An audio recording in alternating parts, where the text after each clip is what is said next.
Bonjour, je suis pasteur Alan Rich du ministère Centre Partage.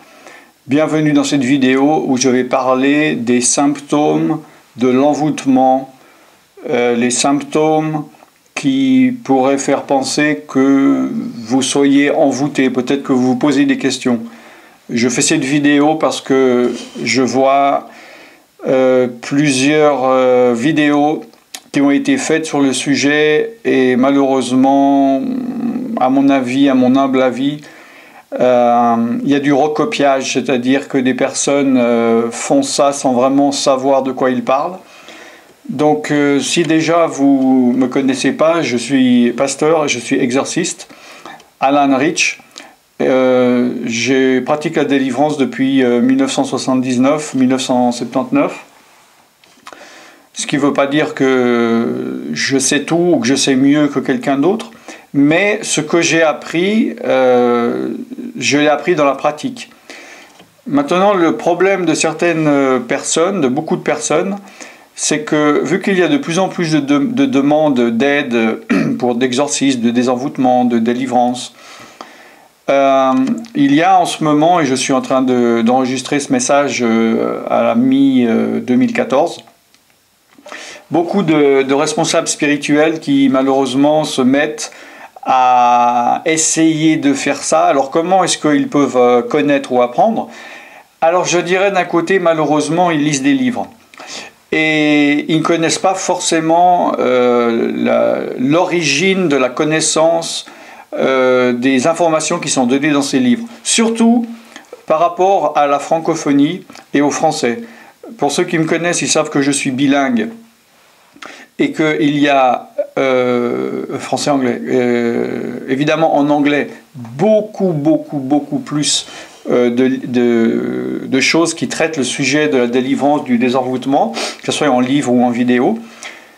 Et il y a certains livres qui sont traduits en français.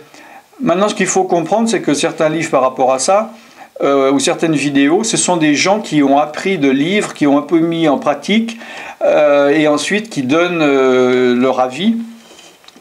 Alors, mon avantage, j'estime, c'est que, comme je l'ai dit au début de la vidéo, je pratique la délivrance, et ce que j'ai appris, je le connais peut-être pas autant que d'autres personnes, mais ce que je sais, je le sais parce que je l'ai vécu, parce que je ne lis pas de livres. Alors, vous pouvez, si cela vous intéresse, le sujet, et ensuite je vais commencer à parler des symptômes, le sujet de cette vidéo. Si le sujet de l'exorcisme, du désenvoûtement, de la délivrance vous intéresse, soit que vous voulez apprendre à pratiquer ou que vous avez besoin de délivrance, allez sur mon site centre-partage.com où il y a une page spécialisée là-dessus, qui s'appelle la page délivrance. Quand vous serez sur la page délivrance, vous verrez qu'il y a plusieurs liens. Il y a des messages sur la délivrance, enseignement, il y a des reportages, des témoignages, des prières, de la prière en ligne, la présentation du portique de Salomon, le Centre international de délivrance et de guérison, etc., etc. Alors je vais commencer donc le thème de cette vidéo, les symptômes du désenvoûtement. Il y a des personnes qui pensent avoir un problème avec des esprits. Ils ne sont pas sûrs, ils ne sont pas certains, d'autres sont certains, certaines fois à tort. Alors évidemment, vous allez, peut-être c'est votre cas, vous allez voir des livres, vous allez voir des documents sur internet, des vidéos qui parlent de symptômes. Suis-je envoûté? Quels sont les symptômes de l'envoûtement? Alors comme je vous le dis, il y a des choses, c'est un peu pitoyable. Comme je vous le dis, c'est par manque de connaissances que des gens parlent de cela. Alors, je vais vous dire certaines choses qui sont dites dans des livres ou Internet. Ils vont dire, est-ce que vous avez régulièrement mal à la tête, si vous avez mal au dos, si vous avez un mal-être en vous, si vous dormez mal, si vous avez été voir votre médecin et qu'il ne découvre pas quelle est la cause ou comment guérir la douleur que vous avez dans le bras, etc. Il se peut que vous soyez envoûté. Alors, moi je dirais là-dessus, d'un côté, oui, pourquoi pas, et de l'autre, c'est possible que pas du tout, absolument pas. Il faut avoir le discernement. Je peux vous dire que vous pouvez avoir mal à la tête et que cela n'a rien à voir avec un démon ou un envoûtement. Vous pouvez avoir mal au dos. Vous pouvez ne pas trouver de travail pendant 5 ans et que cela n'a rien à voir avec les démons. Vous pouvez avoir mal à la tête et mal au dos et pas trouver de travail et ne pas réussir à vous marier et être dans la confusion et que cela n'a rien à voir avec les démons. Il ne faut pas voir de démons partout. Également, à l'opposé, il ne faut pas ne pas les voir ou en voir nulle part, parce qu'il y en a. Il faut avoir le diagnostic exact. Le mal de tête, donc une douleur physique, même plusieurs. Vous avez des migraines, vous avez un mal aux muscles, vous avez un problème chronique, et les médecins ne trouvent pas. Ça peut quand même être physiologique, la médecine ne connaît pas tout encore. Il y a des personnes qui m'appellent sur la ligne d'aide de délivrance en disant je cherche du travail depuis 2 ans et en plus j'arrive pas à me marier, donc c'est ce sont des démons. On m'a jeté un sort, c'est un envoûtement. Je dis pourquoi? Il me dit parce que c'est pas normal, je sais que c'est un envoûtement. Alors je perçois chez beaucoup de personnes en fait que ils ne disent pas ou ils ne pensent pas que c'est un envoûtement parce qu'ils ont un discernement spirituel en disant je ressens les choses spirituelles. C'est uniquement par rapport à des données analytiques, intellectuelles. Genre, je vois pas pourquoi mon voisin a trouvé du travail et pas moi. Je suis beau, intelligent et gentil, donc je devrais trouver du travail. Une femme. Donc, il y a forcément un démon là. Mais sans discernement, c'est malsain, c'est pas intelligent, c'est pas sage d'attribuer tous les problèmes à un démon ou à des démons ou quelqu'un qui a jeté un sort.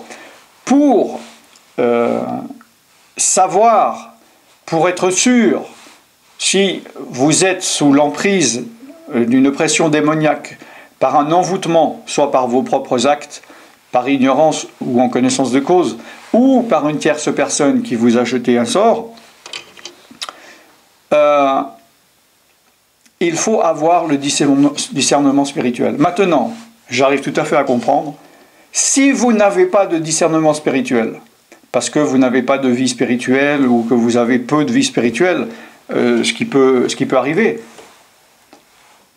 alors en effet, il faudrait vous tourner vers quelqu'un qui s'y connaisse. Alors maintenant, l'avertissement que je vous donne, c'est de faire attention à qui vous vous adressez. Il y a des personnes, par exemple, ils ont été envoûtés par un marabout, et ils vont voir un autre marabout pour se débarrasser de ce qu'un marabout a fait. Non, on ne guérit pas d'un problème de poison avec du poison. Il y a des personnes, ils vont voir des prêtres qui n'ont pas beaucoup d'expérience, ou des pasteurs qui n'ont pas beaucoup d'expérience dans la délivrance, voire qui eux-mêmes pratiquent des choses occultes. Il faut être prudent. Maintenant, il ne faut pas avoir peur.